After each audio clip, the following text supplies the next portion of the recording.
በስመ አብ ወወልድ ወመንፈስ ቅዱስ አሃዱ አምላክ አሜን። የተከበራችሁ የማኅበረ ተዋሕዶ ዘኦርቶዶክስ ሊቃውንተ ቤተ ክርስቲያን አበው ካህናት፣ በየማዕረጋችሁ ወንድሞች ዲያቆናት፣ መምህራነ ወንጌል የዚህ ታላቅ ማኅበር በኦንላይንም በአገር ቤትም ሥራ አስፈጻሚ የሆናችሁ እህቶችና ወንድሞች እንዲሁም ይህንን ታላቅ ማኅበር በየቦታው የምታስተባብሩ እንደዚሁ እህቶቻችን ወንድሞቻችን እና አባላት ይህንን መርሃ ግብር የምትታደሙ በመላው ዓለም ያላችሁ ሕዝበ ክርስቲያን አባቶች፣ እናቶች፣ ወንድሞች፣ እህቶች በልዑል እግዚአብሔር ስም ከሁሉ አስቀድሜ ሰላምታዬን አቀርባለሁ። እንደምን ሰነበታችሁ? እንደምን ከዚህ ሰዓት ደረሳችሁ? እንኳንም ደግሞ ለገብርኄር ለተባለው በዐቢይ ጾም ውስጥ ካሉት ሰንበታት መካከል በስድስተኛው ላይ ለምናገኘው ገብርኄር ተብሎ ለሚጠራው ለዚህ ታላቅ ዕለት እንኳን አደረሳችሁ እላለሁኝ። አስቀድሜ እንግዲህ ዕለቱን በማስመልከት ትንሽ እንደው ማብራሪያ ትንሽ መግለጫ ለመስጠት ነው ብቅ ያልኩት። እግዚአብሔር አምላካችን የራቀውን ምስጢር አቅርቦ የረቀቀውን አጉልቶ የጠመመውን አቅንቶ የጎደለውን ሞልቶ ማስተዋሉን ጥበቡን ለሁላችንም እንዲያድለን ቅዱስ ፈቃዱ ይሁንልን። እንግዲህ ዕለቱ ያው ቅድምም በመግቢያው ላይ ለመግለጽ እንደሞከርኩት ገብርኄር ይባላል። ገብር የሚለው ገብረ ሰራ ከሚለው ገብረ ሰራ አገለገለ ከሚለው ይወጣና ገብር አገልጋይ ሰራተኛ የሚል ትርጉም ሊኖረው ይችላል። እንደው በቀላሉ ኄር ማለት ደግሞ ቸር ደግ ማለት ነው። ስለዚህ ሁለት ቃላት ናቸው ማለት ነው። ገብር ኄር ስናገናኘው መልካም አገልጋይ ይሆናል ማለት ነው። የዐቢይ ጾም ስድስተኛው ሳምንት እንግዲህ ባለፈው ሳምንት ያከበርነው እንደምታውቁት ደብረ ዘይት እኩለ ጾም ይባላል። እንግዲህ ከእኩለ ጾም በኋላ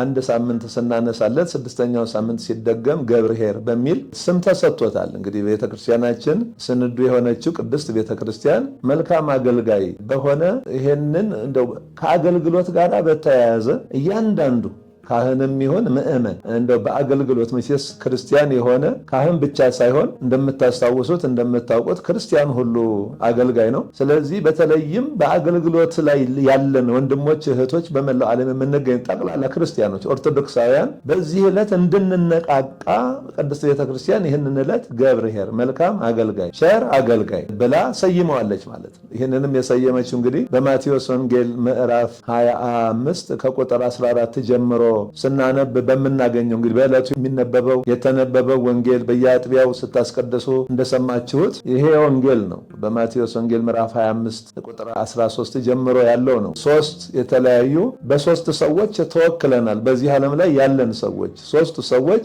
በዚህ በገብርኄር ያሉት እኛን የሚወክሉ ናቸው። ባለ 5 መክሊቱ፣ ባለ 2 መክሊቱና ባለ 1 መክሊቱ ማለት ክርስቲያኖች ከነዚህ ከሶስቱ ውጪ ልንሆን አንችልም ማለት እና የትኛው ነኝ እኔ የሚለው እንግዲህ በደንብ ራሳችንን እንድናይበት በዚህ ዕለት በሚነበቡት ወንጌሎች ውስጥ ሁለት ቸር አገልጋይ አይቻሉ። እንዲሁ ደግሞ ሀኬተኛ የሆነ ግዴለሽ የሆነ በአገልግሎቱ ደግሞ ለአገልግሎቱ ምንም ትኩረት የማይሰጥ ደግሞ እንዳለ ማለት ነው እና ዕለቱ ግን የተሰየመው በቸሩ በደጉ አገልጋይ በትጉሁ አገልጋይ በታታሪው አገልጋይ ሁለቱ በዚያ ነው የተሰየሙት። ባለ 5 መክሊቱ ያ ባለቤቱ ባለጸጋው እነሆ ወደ ሩቅ መንገድ እንደሚሄድ ባለጸጋ ነው የሚለው ሲጀምር እንደሚሄድ ባለጸጋ። ስለዚህ አገልጋዮቹን ጠራቸውና ለእያንዳንዳቸው ያ የነጋዴዎች አለቃ ወይም ያ ባለጸጋ በስሩ ያሉትን አገልጋዮች ያውቃቸዋል። ችሎታቸውን ያውቃል፣ አቅማቸውን ያውቃል፣ ታታሪነታቸውን ያውቃል። ስለዚህ እንደ አቅማቸው የእግዚአብሔር ጸጋ የሚሰጠው እንደ አእምሮ ስፋት ስለሆነ ማለት ነው። ለእያንዳንዱ ሲሰጥ እንደ አእምሮ ስፋት እንደ ችሎታው ጭምር ነው የሚሰጠው፣ እንደ አቅሙ ማለት እንደ ሰውነቱ ጥንካሬ እንደ መውጣት እንደ መውረዱ ለሁሉ እኩል አይሰጥም። ስለዚህ ጌታችን አምላካችን መድኃኒታችን ኢየሱስ ክርስቶስ ነው እንግዲህ ባጭሩ በዚያ በባለጸጋው የተመሰለው። እኛ ደግሞ በእነዚያ በሶስቱ ሰዎች ነው የምንመሰለው። 5 የሰጠው አለ፣ 2 የሰጠው አለ፣ 1 የሰጠው አለ ማለት እና የሚገርመው ትእዛዙና ጊዜው ግን ተመሳሳይ ነው። ስጦታው ነው አሁን የተሰጣቸው መክሊት ነው የሚለያየው። የተሰጠው ጊዜ ግን ተመሳሳይ ነው። እኩል ነው የተሰጣቸው። በአንድ ቀን ነው ሰጥቷቸዋል። ከዛ በኋላ ደግሞ ስመለስ ነው ያላቸው ማለት ነው። ስለዚህ በ3 ዓመቱም ቢመለስ እኩል ነው ለሁሉም፣ ለባለ 5ቱም ለባለ 2ቱም ለባለ 1ዱም ማለት ነው። በ10 ዓመቱም ቢመለስ እኩል ነው። 10 ዓመት ነው ሁሉም ተሰጥቷቸዋል ማለት ነው። በዓመቱም ቢመለስ በወሩም ቢመለስ የተሰጠው ጊዜ እኩል የሚሆነው ከዚህ አንጻር። እንደገና ደግሞ መመሪያው አንድ አይነት ነው። ወጥታችሁ ወርዳችሁ ሰርታችሁ አትርፋችሁ ነግዳችሁ አትርፋችሁ ከነትርፉ ነው። ከነትርፉ ስመለስ ታስረክቡኛላችሁ። ስለዚህ ይህም መመሪያው እኮ ለባለ ሁለቱ የተለየ ለባለ አንዱ የተለየ ለባለ አምስቱ የተለየ ነገር አይደለም ማለት። ስለዚህ አሁን ብዙ የተሰጠው አለ፣ 5 የተሰጠው 2 የተሰጠው አለ፣ ደግሞ 1 የተሰጠው አለ ማለት። ይሄንን አድርጎ ከሰጣቸው በኋላ መመሪያውን ሰጥቶ እነሆ እሱ ሄደ ማለት። እነዚህ ሰዎች ሲቀበሉ ምን እያሉ ነው ማለት ነው? እንነግዳለን፣ እናተርፋለን፣ ትእዛዝህን ተግባራዊ እናደርጋለን እያሉ ነው ማለት። ችግሩም እንኳ ቢኖር ሰው መነጋገር ያለበት አሁን ነው ማለት። ወርቁን ሲቀበል ነው። ጊዜ የሚያንሰው ከሆነ ጊዜ ያንሰኛል፣ አቅም የሚያንሰው ከሆነ አቅም ያንሰኛል። ችግርም ካለ ይሄ ችግር ስላለ ይሄ ችግር ይወገድልኝ፣ ይሄ እንዲህ ይደረግልኝ፣ ይሄ ይጨመርልኝ፣ ይሄ ይቀነስልኝ፣ ይሄ በዚህ ይሆንልኝ ማለት ያለበት ሰው መጀመሪያ ላይ ነው። መጀመሪያ ላይ ሶስቱም በመጽሐፉ ተጽፎ በቅዱስ መጽሐፍ ተጽፎ እንደምናገኘው ሶስቱም መክሊቱን ያለምንም ማጉረምረም ነው የተቀበሉት። ምንም የጠየቁት ያቀረቡት ጥያቄ ያቀረቡት ቅሬታም የለም። ስለዚህም ካቀረቡ በኋላ ነው ወደ ንግዱ ገቡ ማለት። እሱ ሄደ ብዙ ቆይቶ ነው የሚል እንግዲህ ዓመቱ በቁጥር አልተገለጸም፣ ግን ብዙ ቆይቶ መጣና እነዚያን ባሮች ተቆጣጠራቸው፣ ተሳሰባቸው ይላል። ቅረቡ ተባሉ ማለት ሁሉም ቀረበ። ብዙ ነው። ብዙ ቆይቶ ስላለ ብዙ ዓመታትን ቆይቷል። ስለዚህ እንዲወጡ እንዲወርዱ በቂ ጊዜ አግኝተዋል ማለት። አሁን የጊዜ እጥረት ገጠመን ሊሉ አይችሉም ማለት። በቂ ጊዜ ነው የተሰጣቸው። ስለዚህ መጥቶ ተሳሰባቸው። ብዙ ከተሰጠው ብዙ ይፈለግበታል ይላል መጽሐፍ። ስለዚህም እንደዛ ስለሚል ብዙ ከተሰጠው ጀመረ ማለት። ብዙ ከተሰጠው ጀመረ። ባለ 5 መክሊቱ ቀረበ። እነሆ ጌታ ሆይ 5 መክሊት ሰጥተህ ነበረ፣ እነሆ ወጥቼ ወርጄ ነግጄ 5 ሌላ ተጨማሪ አትርፌ 10 አድርጌ አቅርቤያለሁኝ ብሎ ለጌታው አቀረበ። 5 ትርፍ አድርጎ ማለት። ጌታውም አመሰገነ። አንተ በጎ ታማኝ ባሪያ። የተጠራበት አንዱ ይሄ ሰው ነው ማለት። በጎ ታማኝ ባሪያ ገብርኄር ወምእመን ዘበውሁድ ምእመነ ኮንከ ዲበ ብዙኅ እሰይመከ፣ በጥቂቱ ታምነሃል እነሆ በብዙ እሾምሃለሁ አለና ውስተ ፍስሐሁ ለእግዚእከ፣ ወደ ጌታህ ደስታ ግባ። ስለዚህ ወደ ተዘጋጀው ደስታ ለነዚያ ትእዛዝ ተቀብለው በአግባቡ ወጥተው ወርደው በጌታቸው መመሪያ መሰረት ያተረፉ ሰዎች የሚገቡበት ደስታ፣ ዘላለማዊ ደስታ ተዘጋጅቷል ማለት ነው። እንግዲህ ነጋዴው ምሳሌነቱ ለክርስቶስ ነው ብለናል። እና ጌታችን አምላካችን መድኃኒታችን ኢየሱስ ክርስቶስ የተሰጣቸው መክሊቱ ጸጋ ነው። ከጊዜ አንጻር ለማሳጠር መክሊቱ ለእያንዳንዳችን የተሰጠ ጸጋ ነው። ለአንዱ የመቀደስ፣ ለአንዱ የመዘምር፣ ለአንዱ የማስተማር፣ ለአንዱ የማስተባበር፣ ለአንዱ የማቀናጀት፣ የማደራጀት፣ ለአንዱ በሙያው፣ ለአንዱ በጉልበቱ፣ አንዱ በገንዘቡ፣ አንዱ በተለያየ መንገድ ማለት። መክሊት ያልተሰጠው ክርስቲያን ግን የለም ነው ዋናው ነገር ማመን ያለብን ማለት ነው። መክሊት ያልተሰጠው ምንም የሌለው ሰው ቢኖር ቢያንስ የቤተክርስቲያኒቱን ግቢ ሊያጸዳ ይችላል ማለት። መጥረጊያ ቢያጣ እንኳን በእጁ ቆሻሻዎችን እያነሳ ቆሻሻ መጠራቀሚያ መውሰድ ይችላል። ምን ላገልግል እኔ እኮ ምንም ድሃ ስለሆንኩኝ ወይም ደግሞ ሙያ ስለሌለኝ ምናምን ሊል አይችልም አንድ ሰው ማለት። የሚያገለግለው ነገር አያጣም። በማቴዎስ ወንጌል ምዕራፍ 20 ላይ የተገለጸው ከቁጥር 1 ጀምሮ ከዚህ ጋር የሚሄድ ነው ማለት ነው። ወደዚያ ወደ ወይን አትክልት ቦታው ያ ባለ ቦታው እየሄደ ሁሉንም ወደ ወይን ቦታ ሂዱ የሚላቸው ለዚህ ነው። ለሁሉም ይሆን ስራ አለ ማለት። በዚያ የተገኙትን ሁሉ ነው ሂዱ፣ ለእናንተም ይሆን ስራ አለኝ። ማለዳም ያገኛቸውን ወሰደ፣ ተነጋገራቸው። በ3 ሰዓትም ሄደ ያገኛቸውን ወሰደ፣ በ6 ሰዓትም ሄደ ያገኛቸውን ወሰደ፣ በ9 ሰዓት ሄደ አሁንም ያገኛቸውን ወሰደ። ዋጋው ተመሳሳይ ነው እና በ11ኛው ሰዓትም እንኳን ያገኛቸውን ለምንድን ነው ስራ ፈታችሁ እዚህ የቆማችሁት አላቸው። የሚቀጥረን ስላጣን ነው አሉት። በቃ እንግዲህ ሂዱ ወደ የተገኘውን አንካሳውንም፣ ቀጭኑንም፣ ወፍራሙንም፣ የተማረውንም፣ ያልተማረውንም፣ ጤነኛውንም፣ ጤና ያጣውንም ጠቅላላ አገኘው ሁሉ ነው ሂዱ ወደ ወይኔ ቦታ ለእናንተ የሚሆን ስራ አለኝ የሚል ምን ማለት ነው? ሁሉም የሚያገለግለው ስራ እያንዳንዱ በተሰጠው ጸጋ ሊሰራ የሚችለው ስራ አላት ቤተክርስቲያን ማለት። እግዚአብሔር ማገልገል እንዳይችል አድርጎ አይደለም፣ በአቅሙ የሚያገለግልበትን ጸጋ ሰጥቶታል ማለት ነው። እና ባለ 5 አተረፈ። 5 በብዙ መንገድ ይተረጎማሉ። 5 አዕማደ ምስጢር ልንል እንችላለን። 5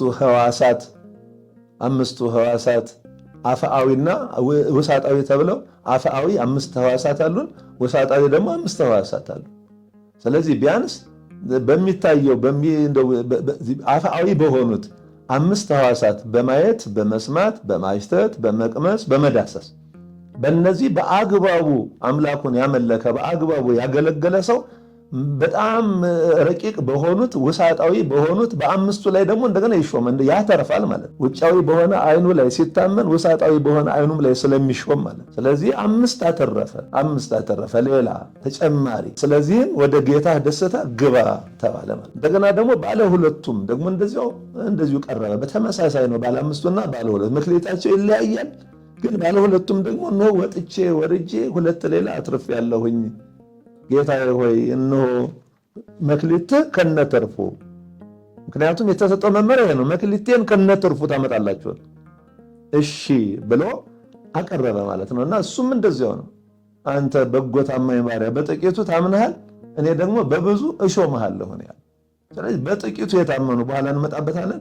በጥቂቱ ሲታመን በብዙ ላይ ልሾምና ስለዚህ ወደ ጌታ ደስታ ግባ አለው። ማቴዎስ 25 ቁጥር 21 እና ቁጥር 23 ላይ 2 ጊዜ ወደ ጌታ ደስታ ግባ የሚሉትን ቃላት ወደ ዘላለማዊ ደስታ ማለት ነው።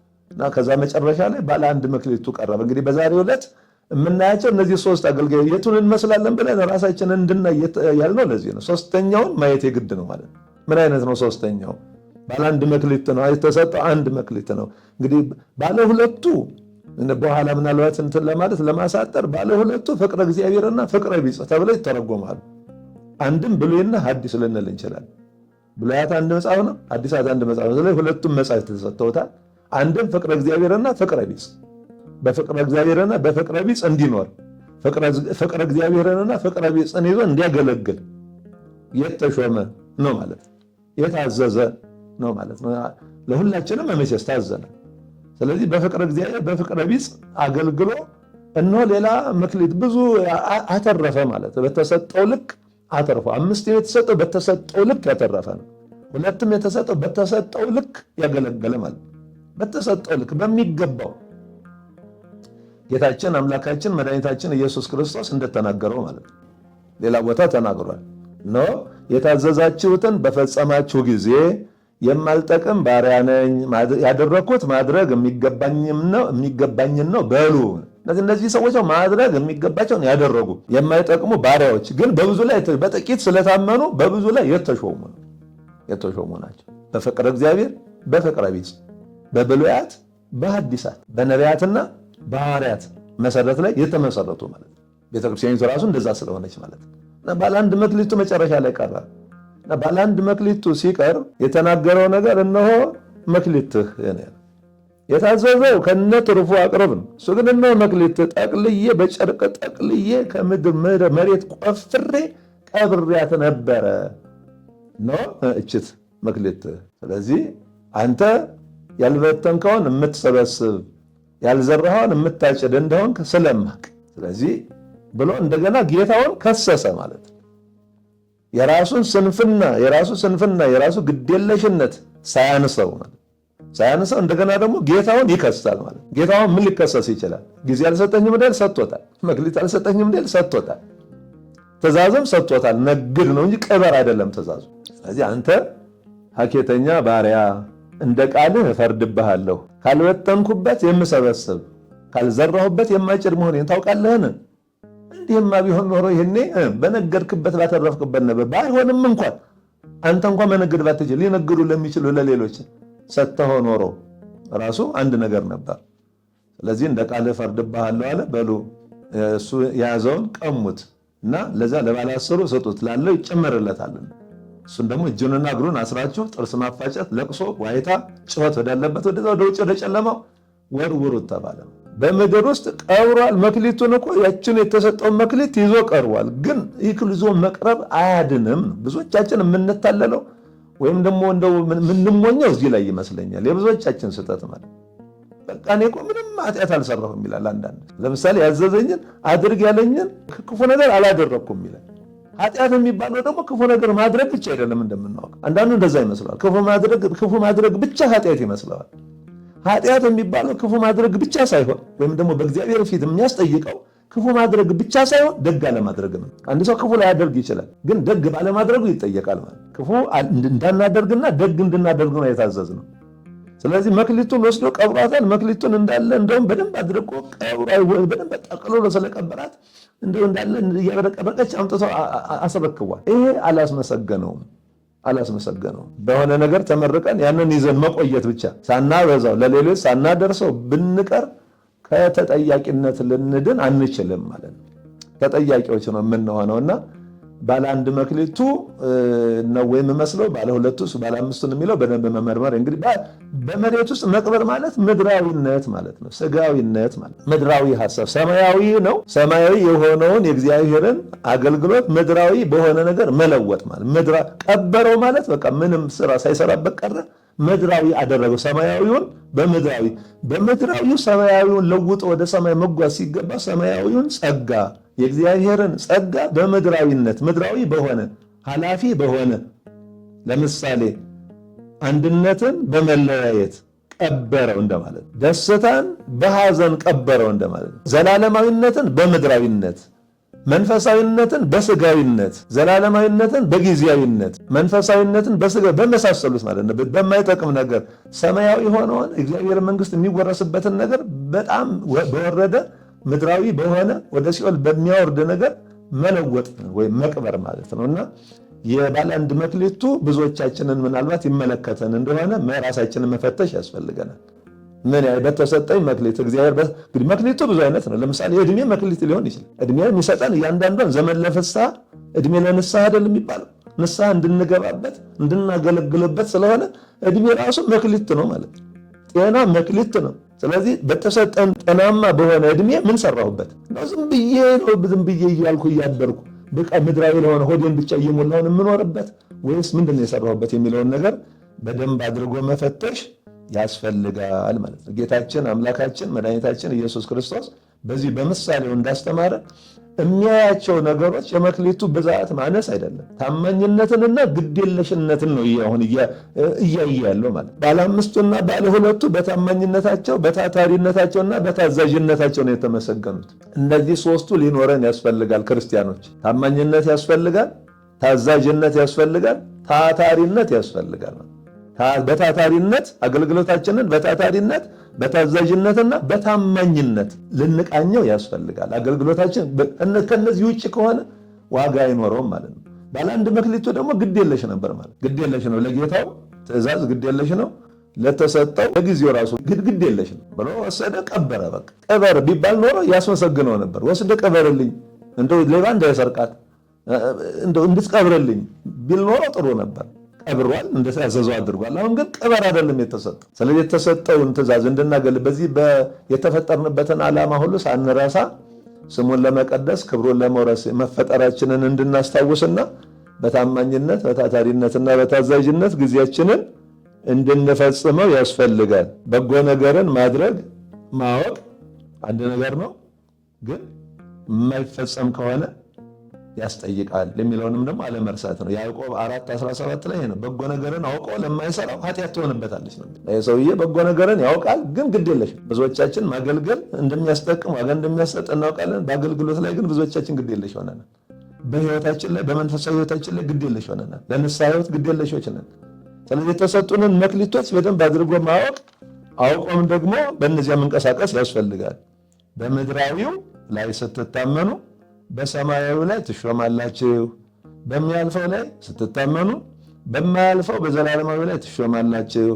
በስጋዊ ላይ ስትታመኑ በመንፈሳዊ ላይ፣ በጊዜያዊ ላይ ስትታመኑ በዘላለማዊ ላይ፣ በውጫዊ ላይ ስትታመኑ በውስጣዊ ላይ፣ ያንተ በሆነው ላይ ስትታመን ያንተ ባልሆነው ላይ፣ በምትችለው ላይ ስትታመን በማትችለው ላይ ትሾማለህ ነው።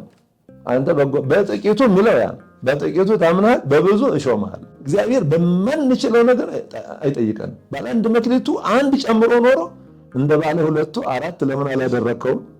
እንደ ባለ አምስቱስ ለምን 10 አላደረከውም ብሎ አይጠይቀውም። መጀመሪያ የሚሰጠው አንድ ነው። አንዲት ሃይማኖት እንግዲህ ያቺ አንዷ በብዙ ነገር ተጠርጓል። አንዲት ሃይማኖት ተብላ ተጠርጓል። ለአንዲት ሃይማኖት አንድ ወጥ የሆነ አስተምሮ ነው ያላት። ስለዚህ ያችን አንዷን ሃይማኖት እሷን የምትገልጠውን ትምህርት ያችን አንዲቱን ትምህርት እሷኑ ነው የተሰጠውና ያንን ይዞ መክሊቱን እንግዲህ ወንጌል፣ ስነ ምግባር፣ ስልጣነ ክህነት ላላቸው ስልጣነ ክህነት፣ ስጋዊ ሀብት፣ ስጋዊ እውቀት፣ ሌሎች የተሰጡን በርካታ በመክሊት ልንመስላቸው የምንችል ብዙ ነገሮችን እናገኛለንና ያንን ሁሉ አስበን ገብርኄር ወምእመን መኑ ውእቱ ገብርኄር ወምእመን ነው የሚለው እንትኑ ራሱ መዝሙሩ ማለት ነው። የቅዱስ ያሬድ መዝሙር በዕለቱም የተዘመረውና ማን ነው በጎ ታማኝ ባለቤቱ? በዚህ በሉቃስ ወንጌል ምዕራፍ 12 ቁጥር 42 ላይ ታማኝና ልባም መጋቢ ማን ነው ይላል። ጌታው በመጣ ጊዜ ሲሰራ እነዚያን አገልጋዮችን ባሎችን በአግባቡ ሲያስተዳድር፣ ሲመግባቸው፣ ሲያስተዳድራቸው፣ ሲያሰራቸው የሚገኝ ማን ነው ብሎ እንደጠየቀው ሁላችንም እንጠየቃለንና ይህንን አስበን ቸር በጎ ታማኝ ባሪያ ራሳችንን ማድረግ ያስፈልገናል ማለት ነው። ግዴለሽነት ቀላል የሚመስል ግን ደግሞ በጣም አጥፊ መሆኑን መረዳት፣ ግዴለሽነት የአገልግሎት ጠንቅና የጥፋት በር መሆኑን መረዳት ያስፈልጋል። ይሄ ሰውዬ ራሱን አጠፋ ማለት በመቅበሩ ምክንያት ምንድነው ያተረፈው? የሰውዬ እነዚያ ወደ ጌታ ደስታ ግባ ነው የተባሉት። ስማቸውም በጎ ታማኝ ባሪያ፣ በጎ ታማኝ አገልጋይ፣ በጥቂቱ የታመንክ በብዙ ላይ ናተሾም፣ ወደ ጌታ ደስታ ግባ ሲባሉ ይሄ ደግሞ አንተ ክፉ ሀኬተኛ ባሪያ ተብሎ ይሄ ደግሞ ወደ ዘላለም ወደ ጨለማ ዋይታ፣ ጥርስ ማፋጨት፣ ቅጣት ወዳለበት ወደዛ ወርውሩት ነው የተባለ። አለኝ የሚላትን እንኳን አሳጣ። ተሰጥታው የነበረችውን በልጅነት ሀብተ ወልድና ስመ ክርስትና ባገኘባት ዕለት ተሰጥታው የነበረችውን ያችን የልጅነት ጸጋውን እንኳን እሷንም ተገፈፈ ማለት እሷን ተገፎ ወደ ጨለማ ነው የተወረወረውና ይሄ ነገ እያንዳንዳችን እንዳይፈጸምብን ሁለቱን ልንመስላቸው ይገባናል ማለት ነው። ግዴለሾች እንዳንሆን በእያንዳንዱ እግዚአብሔር በማህበር አገልግሎታችን፣ በሰንበት ትምህርት ቤት አገልግሎት፣ በልዩ ልዩ ማህበራት አገልግሎት፣ በትዳራችን ትዳርም አንዱ ማገልገያ ስለሆነ ባል ለሚስቱ ማድረግ በሚገባው፣ ሚስት ለባሏ ማድረግ በሚገባት፣ ወላጆች ለልጆቻቸው ማድረግ በሚገባቸው፣ ወንድም ለወንድሙ ማድረግ በሚገባው በመሳሰሉት እግዚአብሔር ከኛ በሚጠብቀው ነገር ሁሉ ግዴለሾች ከሆን መጨረሻችን ያው አንተ ሀኬተኛ አንቺ ሀኬተኛ ባሪያ ተብሎ ያለንን ጸጋ አስገፍፈን ወደዛ ወደ ጨለማ መወርወር ስለሆነ ከግዴለሽነት አገልግሎታችንን ከግዴለሽነት ልናርቅ ያስፈልገናል ማለት ነው። በኤርምያስ 48 ቁጥር 10 ላይ የእግዚአብሔርን ሥራ በቸልታ የሚያደርግ ርጉም ነው። በቸልታ በግዴለሽነት የራሱ ቢሆን ይሁን ባይሆን ምንን ይቀጡኛል። ብዙ ጊዜ አገልግሎትን የሚጎዳው ነገር ይሄ። በተለይ በማህበር አገልግሎት ትልቁ ጠንቅ ይሄ። ምንን ይይዙታል። የራስ በቃ ሲመቸኝ እሄዳለሁ፣ የራሳቸው ጉዳይ ምን እያልን የምንናገራትም ነገር እያንዳንዱ በሚናገረው ነገር መልስ ትሰጡበታላችሁ ተብለናል። ስለዚህ ድርጊታችንም ንግግራችንም ሀሳባችንም የታረመ እንዲሆን ከግዴለሽነት ከቸልተኝነት ነፃ እንዲሆን ያስፈልጋል። የተረገመ ነው ነው የእግዚአብሔርን ሥራ የእግዚአብሔርን አገልግሎት የማህበር አገልግሎት የእግዚአብሔር አገልግሎት ነው። የሰንበት ቤት አገልግሎት የእግዚአብሔር አገልግሎት ነው። የቤተክርስቲያን እያንዳንዱ አገልግሎት የእግዚአብሔር አገልግሎት ነው። በመንፈሳዊነት በኦርቶዶክሳውያን ቤተሰብ ውስጥ ያለ ባል ለሚስቱ፣ ሚስት ለባሏ፣ ወላጆች ለልጆቻቸው፣ ልጆች ለወላጆቻቸው የሚያደርጉት እያንዳንዱ ነገር የእግዚአብሔር አገልግሎት ነው የሚባለው። የእግዚአብሔር አገልግሎት ነው። ከዚህ አንጻር ነው ማየት ያለብን። በቤታችን እያንዳንዳችን ራሳችንን መፈተሽ መቻል አለብን። ምን አይነት ሚስት እንደሆንሽ፣ ምን አይነት ባል እንደሆንክ ወንዶች፣ ሴቶችን ምን አይነት በትዳር ለምትኖሩት ምን አይነት ሚስቶች እንደሆናችሁ ለባሎቻችሁ፣ እኛም ወንዶቹ ደግሞ ምን አይነት ባሎች እንደሆን መፈተሽ መቻል አለብን። ለሚስቴ ግዴለሽ ነኝ፣ ቸልተኛ ነኝ፣ ለባሌ ግዴለሽ ነኝ፣ ቸልተኛ ነኝ፣ ለልጆቼስ የሚለውን ነገር መፈተሽ ያስፈልጋል። እሱም አገልግሎት ነው። በእያንዳንዳችን ቤት ያለው ለወላጆቻችንስ፣ ለእናት ለአባቶቻችን ደም ተፍተው ጥረው ግረው አሳድገው እዚህ ላደረሱ ለወላጆቻችን ምን አይነት ልጆች ነን የሚለውንም በደንብ አድርጎ መፈተሽ ያስፈልጋል ማለት ነው። በዚህ በማህበራችንም በማህበረ ተዋሕዶ ዘኦርቶዶክስ እንደዛው በየተሾምንበት በየተደለደልንበት በየተመረጥንበት አገልግሎትን እንዴት እየመራ ነው ከራሴ ጀምሮ እንዴት እየመራ ነው በግዴለሽነት በቸልተኝነት ቢሆን ይሁን ባይሆን አይሁን የራሱ ጉዳይ ነው ምን ቸገረኝ እኔ የራሱ ጉዳይ በሚል የማህበር ነው የኔ አይደል ከኪሴ አይደል እያልን ገንዘብ አያያዛችንም እያንዳንዱ ነገር ምን ይመስላል የሚለውን ነገር በደንብ አድርጎ መፈተሽ ያስፈልጋል ማለት ነው። የግዴለሽነት በጣም ብዙዎችን የጎዳ ስለሆነ በደንብ አድርጎ ማየት ያስፈልጋል። እንግዲህ ይህን ያህል ካል ቅዱስ ጳውሎስ ወንጌልን ባልሰብክ ወዮልኝ በአንደኛ ቆሮንቶስ ምዕራፍ 9 ቁጥር 16 ያለውን ወደ መጨረሻ እናድርገው። ወንጌልን ባልሰብክ ወዮልኝ ተሰጥቶታልና ማለት መክሊቱ ስለተሰጠው እግዚአብሔር ጸጋውን ስለሰጠው የሰባኪነትን ጸጋ፣ የመምህርነትን ጸጋ፣ የምስጢራትን ጸጋ፣ ምስጢራትን የማየት የመፍታት የመተርጎም ጸጋ ስለሰጠው ከዚህ ከተሰጠው በኋላ መክሊቱ ተሰጥቶታል። መክሊቱን ከተረከበ በኋላ ባልሰብክ ወዮልኛል ወዮልኝ። ስለዚህ እኛም ይህንን እችን ኃይለ ቃል ልናስባት ያስፈልጋል። ወዮልኝ በተሰጠኝ መክሊት ባላገለግል፣ በታማኝነት ባላገለግል፣ በታታሪነት ባላገለግል፣ በታዛዥነት ባላገለግል ወዮልኝ ወዮልኝ። ይህ እንግዲህ ቅድም እንዳልነው በትዳራችንም በግል ሕይወታችንም እንደገና በማህበራችንም እንደገና በምንሳተፍባቸው ልዩ ልዩ አገልግሎት መስኮች ሁሉ ማለት ነው መስኮች ሁሉ በደንብ አድርገን ይችል ልናስብ ባላገለግል ወዮልኝ ልንል ያስፈልጋልና እንግዲህ ይሄ ባለ አንድ መክሊቱ ራሱን ብቻ የሚወድ ሐሳቡ ምድራዊ የሆነ መሬት ቆፍሮ የቀበረ ፍቅረ እግዚአብሔርና ፍቅረ ቢጽ የሌለው መሆኑን አይተን ከእንደሱ አይነት አስተሳሰብ ልንርቅ ያስፈልጋል።